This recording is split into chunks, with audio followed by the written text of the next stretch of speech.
Segundo Reis, capítulo 19. Quando o rei Ezequias ouviu isto, rasgou as suas roupas, cobriu-se de pano de saco e entrou na casa do Senhor. Então ele mandou que Eliaquim, o responsável pelo palácio, Sebna, o escrivão, e os anciãos dos sacerdotes, todos vestidos de pano de saco, fossem falar com o profeta Isaías, filho de Amós. Eles lhe disseram: Assim diz Ezequias: Este dia é dia de angústia, de castigo e de vergonha. Como se costuma dizer, chegou a hora de a criança nascer, mas a mãe não tem forças para dar à luz.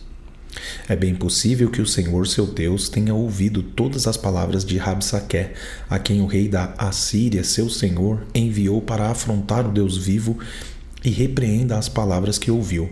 Portanto, ore pelo resto que ficou. Os servos do rei Ezequias foram falar com Isaías, que lhes disse: Digam ao rei o seguinte: Assim diz o Senhor: Não tenha medo por causa das palavras que você ouviu, com as quais os servos do rei da Assíria blasfemaram contra mim. Eis que porei nele um espírito, e ele, ao ouvir certo rumor, voltará para sua terra, e lá eu farei com que ele seja morto à espada. Rabsaqué voltou e encontrou o rei da Assíria lutando contra Libná, pois tinha ouvido que o rei já se havia retirado de Laquis.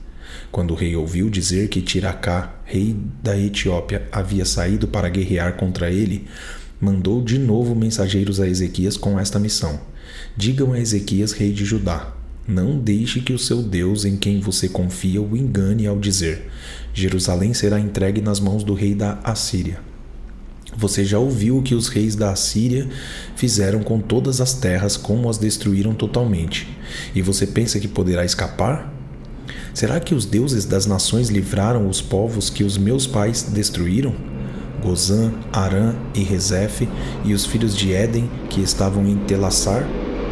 Onde está o rei de Amate, o rei de Arpade e o rei da cidade de Sefarvaim, de Ená e de Evá?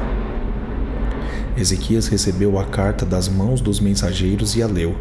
Então Ezequias subiu à casa do Senhor e estendeu a carta diante do Senhor. E Ezequias orou diante do Senhor, dizendo: Ó Senhor, Deus de Israel, que estás entronizado acima dos querubins, somente Tu és o Deus de todos os reinos da terra. Tu fizeste os céus e a terra.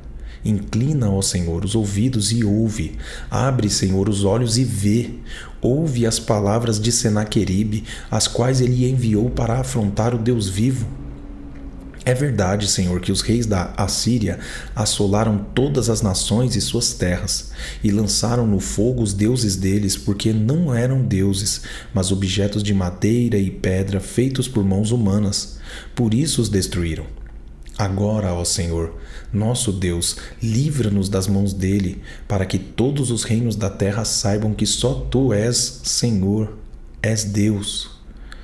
Então Isaías, filho de Amós, mandou dizer a Ezequias: Assim diz o Senhor, o Deus de Israel: Eu ouvi a oração que você me fez a respeito de Senaqueribe, rei da Assíria, e esta é a palavra que o Senhor falou a respeito dele. A virgem, a filha de Sião, desdenha e zomba de você. A filha de Jerusalém meneia a cabeça atrás de você. A quem você afrontou e de quem blasfemou? E contra quem você levantou a voz e ergueu os olhos com arrogância? Contra o Santo de Israel.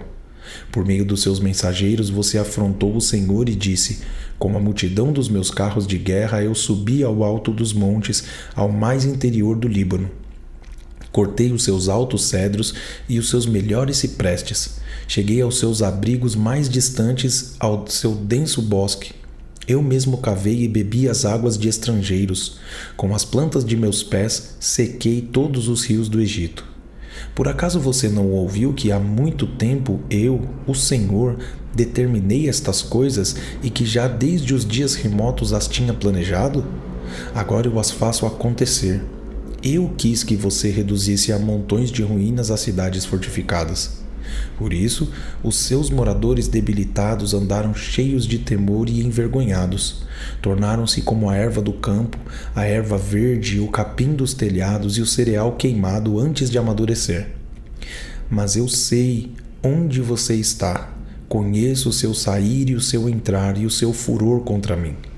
Por causa do seu furor contra mim, e porque a sua arrogância subiu até os meus ouvidos, eis que porei o meu anzol no seu nariz e o meu freio na sua boca, e farei você voltar pelo caminho por onde veio. E isto será o sinal para você, rei Ezequias. Neste ano se comerá o que nascer espontaneamente, e no segundo ano o que daí proceder. Mas no terceiro ano semeiem e colham, plantem vinhas e comam os seus frutos. Aqueles da casa de Judá que escaparam e ficaram como remanescente, tornarão a lançar raízes e a dar frutos. Porque de Jerusalém sairá o remanescente, e do monte Sião o que escapou. O zelo do Senhor fará isto. Portanto, assim diz o Senhor a respeito do rei da Assíria: ele não entrará nesta cidade, nem lançará nela flecha alguma.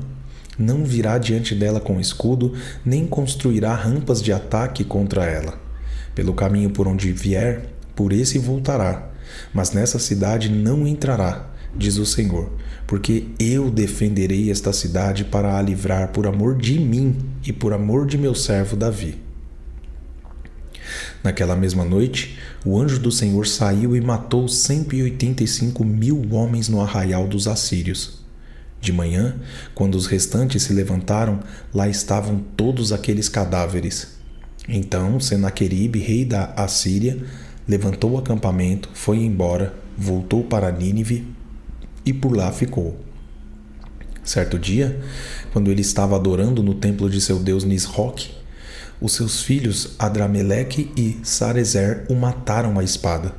Depois fugiram para a terra de Ararat, e Esar-Adom, filho de Senaqueribe, reinou em seu lugar.